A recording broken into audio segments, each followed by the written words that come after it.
All right, Shalom. I want to give all praise and honor and glory to Yahweh, Bahashem, Yahweh Shai, Bahashem, Yahweh Kakadash. I want to say double honor to the apostles and the elders at Great Millstone for teaching this word in truth and sincerity and for ruling well. And salutations to my fellow Akim across the four corners of the globe, preaching in the name of Yahweh, Bahashem, Yahweh Shai. Hey, this is the brother Gabar Yahweh from GMS Hawaii, coming to you with another quick lesson. And this lesson is on a comment board. So yesterday, me and the brothers, we held camp yesterday on November 22nd. 2020, and a sister who was tuning in, had a couple of questions, man, and so I just want to try to confirm her faith, man. Basically, reconfirm her faith to let her know that hey, it's going to be okay, because when we were out there speaking, we were speaking about the woman's role, especially in this society, how the women of our nation are out of order, you know, and how they are rebellious. But it's not all of our women. You're gonna have a lot of elect women out there that are in the right spirit, man. That believe. There's always been women that believe, many women that believe. But as we speak, when we go onto the highways and hedges, a lot of times we generalize. And so some people can take this thing wrong. And this sister, she understood, so she didn't take it not she didn't take it personal. It's like one of the old saying, if the shoe fit, wear it. So and anyway, the sister, her name is Tatiana, and she said, the water for this edifying video. Y'all are so right about the women. And then she says, even though I'm in the truth, it's still hard, especially since my Lord doesn't believe and he's an Israelite. So I take it that's her husband. And to the sisters that have unbelieving husbands, well, the scriptures spoke about that. All right. This is First Corinthians, First Corinthians chapter what is this?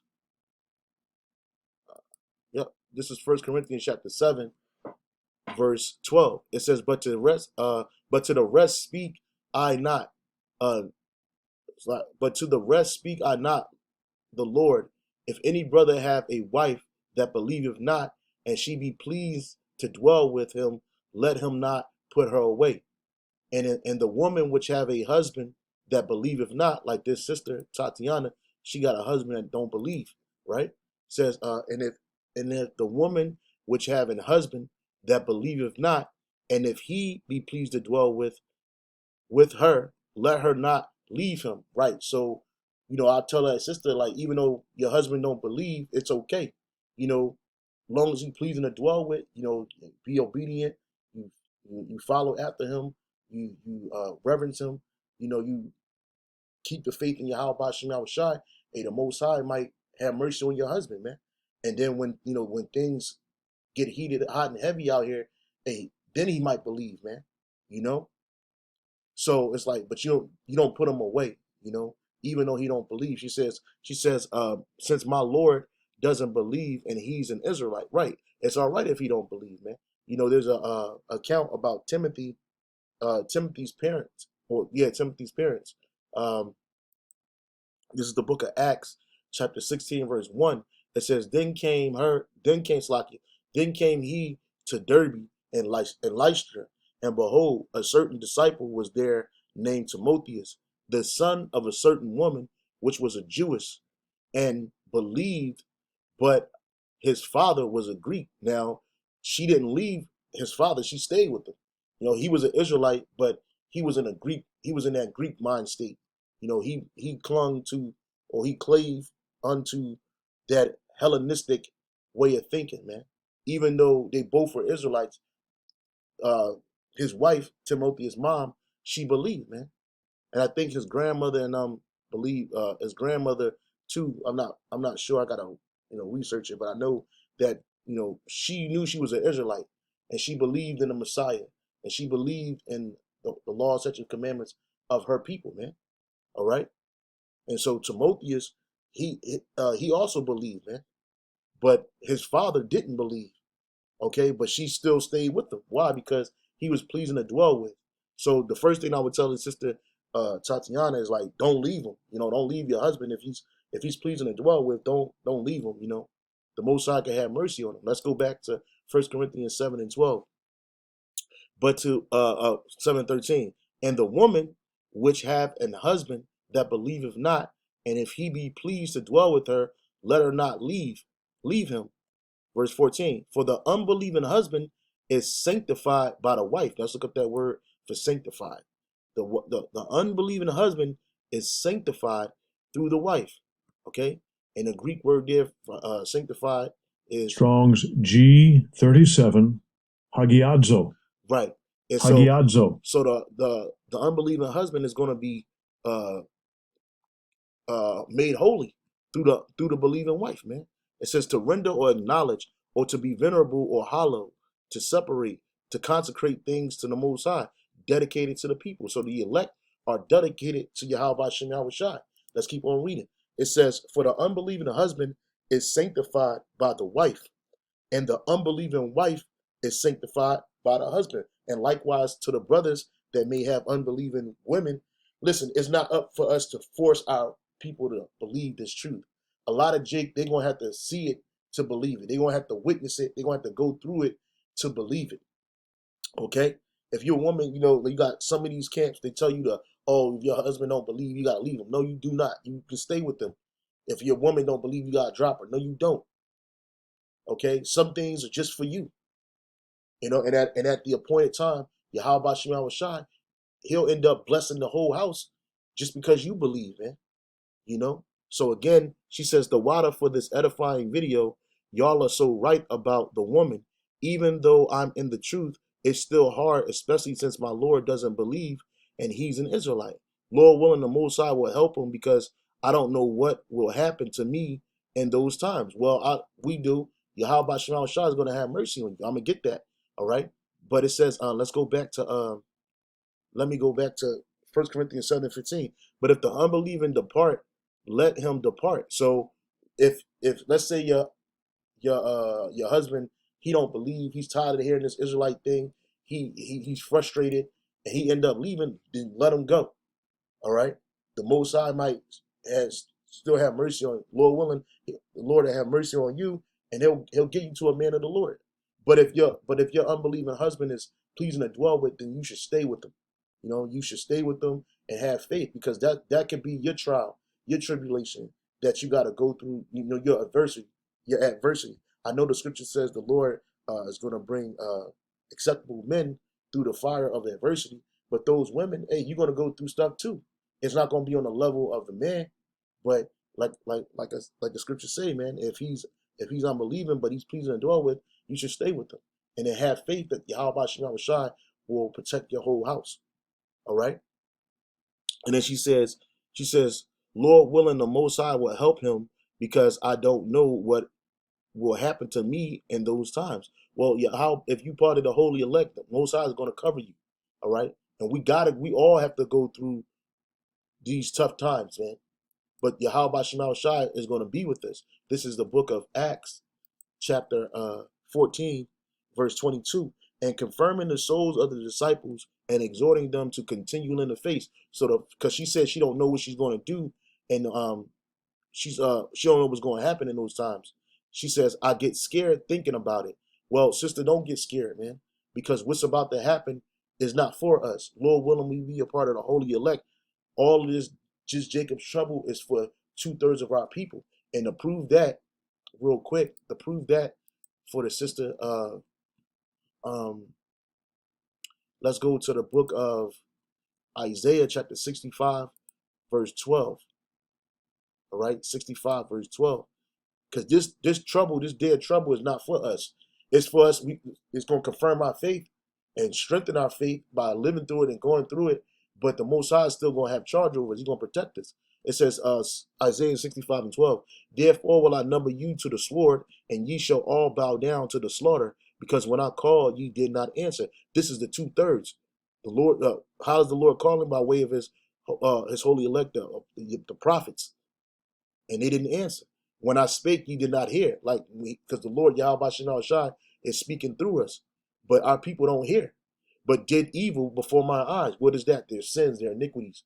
And did choose that wherein I delighted not, which some of those things we were speaking about on the highways and byways yesterday. It says, verse 13, therefore, thus saith the Lord, Yahweh, Bashem Yahushua, behold, my servant shall eat, but ye shall be hungry. Behold, my servant shall drink, but ye shall be thirsty. Behold, my servant shall rejoice, but ye shall be ashamed. Behold, my servant shall sing for joy of heart, but ye shall cry for sorrow of heart, and shall howl for vexation. So we don't have to worry about Jacob's trouble. We're going to be covered in that day. All right? Why? Because we sought after the Lord early. So again, I tell that sister, the first thing is you don't leave your husband if he's pleasing to dwell with. Stay with him. All right? And keep praying for him. Keep praying for him like you've been doing. All right? And if the Lord see fit, he'll have that man wake up, and then look, he'll be sanctified through you as a believing wife.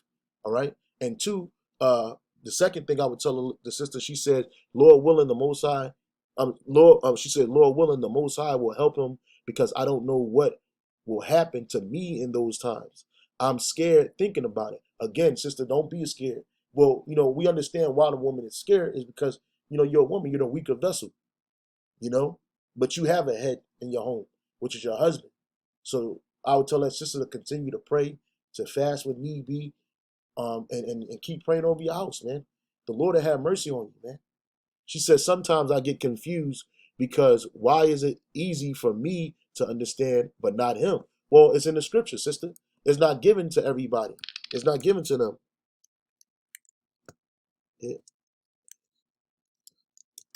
It's not given to everybody.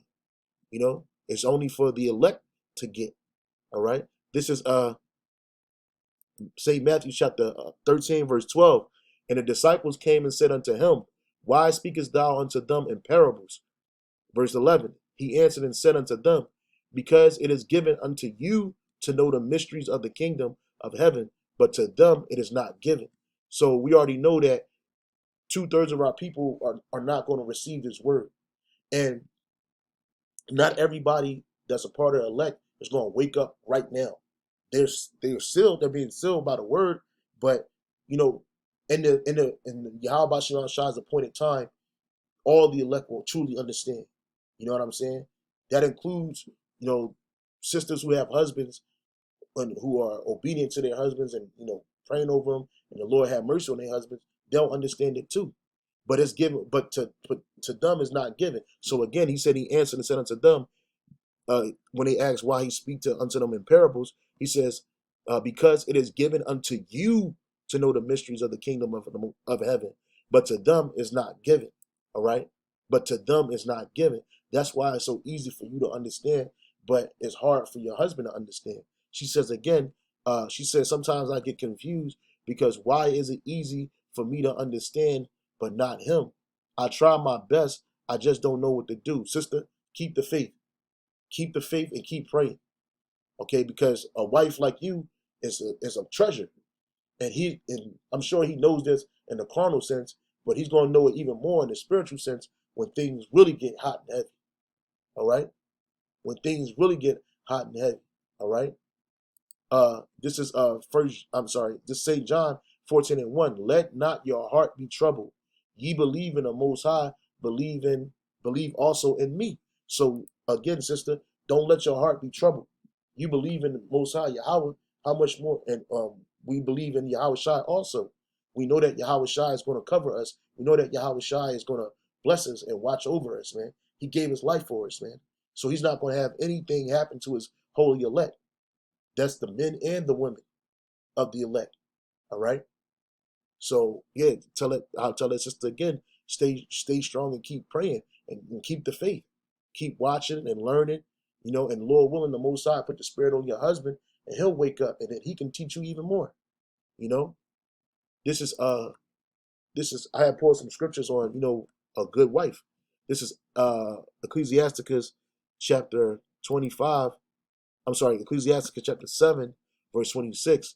It says, hast thou a wife? Let me see. It says, let me read this.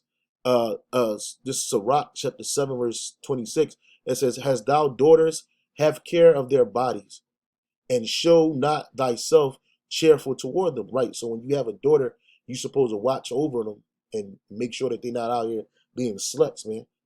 Having care of their body. And it says, show not thyself cheerful toward them. So you have to be stern towards them. It says, marry thy daughter and so shalt thou have performed a weighty matter, right? Because he gave his daughter to a good man. He know the man that is going to take his asset, which is his daughter, into his home. So it says, marry thy daughter, so shalt thou have performed a weighty matter. It says, but give her to a man of understanding. So a good wife, she's going to be given to a man of understanding, you know? And it's nothing for the Most High to wake your husband up, sister, you know? So it says, verse 26, has thou a wife after thy mind? Forsake her not. And even to the brothers, the brothers that come in, you can get overzealous, man. And because your woman don't believe right off the bat, you might want to drop her. But wait a minute, if she's after your own heart, if she after your own mind, if she's pleasing to dwell with, brother, it says what? Forsake her not. But give not thyself over to a light woman. These whores out here, man. You ain't supposed to give yourself over to no woman just because she looked good. And we were talking about that on the highways and byways. All right. This is Ecclesiasticus chapter 25, verse 1. It says, in three things I was beautified and stood up beautiful, both before the Most High and men, the vanity of brethren, the love of neighbors, a man and a wife that agree together. So it's a beautiful thing if you and your husband are on agreements on things, even outside of the truth, sister. You know what I'm saying? It'll be beautiful if your husband woke up, he's a prophet, he out there doing the work, But again, this could be your trial. This could be your test of faith to measure out your level of faith and patience, because that's another thing that women lack in this society. They definitely lack faith, but they also lack patience. They want everything right now. Just because you wake up and believe don't mean that your people gonna wake up and believe. It don't mean that they're part of the elect. So you just have to be ready to in that day that when the Lord put it on your spirit, because he might have to go out to the war. He might fall in the war. So then you're gonna be a widow. But guess what? The Lord gonna have you, he might have you selected to be one of the men of the Lord's wife, if that happened. But I would lean on that the Most High, I would have the faith that the Most High, Yahweh Shem Shai, will wake your husband up in due time. All right? This is Sirach chapter 23, verse 22. Thus shall it go also with the wife. Let me see. Sirach, not this one. Sirach chapter 25, verse 1. It says, I read this. Sirach, I just read this. Wow, that's crazy. Let's go back now. It says Sirach chapter 26, verse 1. Blessed is the man that hath a virtuous wife, for the number of his days shall be double. So it's a beautiful thing that your husband has a wife such as yourself, man. Because guess what? His days are going to be doubled, man. Because you ain't stressing him out. You believe, you understand what's being said. You're not offended. Hey, that's a good thing, man. I'm sure that brother's happy to come home every day. All right. It says Sirach 26 and 3, a good wife is a good portion, which shall be given in the portion of them that fear the Lord. So he might not understand what you're saying, but hey, the spirit might have it where he actually fear the Lord. So he gave you to a good portion. So again, the top three things for this sister, if she watches this video, or any of you sisters out there that watch this video and you have unbelieving husbands, or any of you brothers out there that watch this video and you have unbelieving wives, the first thing, let's go back down the line real quick. It says, the water for the edifying video. Y'all are so right about the woman. Even though I'm in the truth, it is still hard, especially since my Lord doesn't believe. Right. So if your husband don't believe, sister, and if he doesn't believe, but he's pleasing to dwell with, don't leave him. Stay with your husband. All right? And he can be sanctified through you. So one, sister, the unbelieving husband can be sanctified, made holy or hallowed by the believing wife. She says, so that's the first thing. The second thing is he believes he's an Israelite. He doesn't believe, and he's an Israelite. Lord willing, the Most High will help him, because I don't know what will happen to me in those times. The second thing is Yahweh Shem Shai is going to protect you. He's going to protect his holy elect. Okay, sister, so you don't have to worry. Yeah, you're going to get scared. It's going to get some scary times, But that's when you lean onto the Spirit. Believe in Yahweh Bashim Yahweh Shai. You believe in the Most High. Believe in Yahweh Shai also. That what? That He'll deliver you. That He'll protect you. She says, I get scared thinking about it. Well, that's natural because, you're a woman. You know what I mean? And you as the weaker vessel, of course, you're going to be scared. But if you have an inkling of faith, pray for a stronger measure of faith. So pray. So don't leave your unbelieving husband because he can be sanctified through you. 2 is it's okay that he don't believe, man. He'll be sanctified to you. Two is have faith. Keep the faith in Yahweh Ba'ashem Yahweh Shai, and He'll protect you. Sometimes I get confused because why is it easy for me to understand but not him? I try my best. I just don't know what to do. What to do, sister, is to be patient. It's not given to all our people to understand. It's only given to the elect. Okay? Understanding His word and having faith in Yahweh Ba'ashem Yahweh Shai is only given to the elect of Israel. All right? So all you need to do is keep the faith, sister, and pray and fast and be obedient to your husband. All right? So with that, I hope you got some edification through this lesson. I'm going to give all praise and honor and glory to Yahweh, Ba'ashem, Yahweh Shai, Ba'ashem, Yahweh Kakadash, and say double honor to the apostles and the elders at Great Millstone for teaching His word and truth and sincerity and for ruling well. And salutations to my fellow Akin. Keep pushing, keep striving. We almost out of here. Hey, Shalom.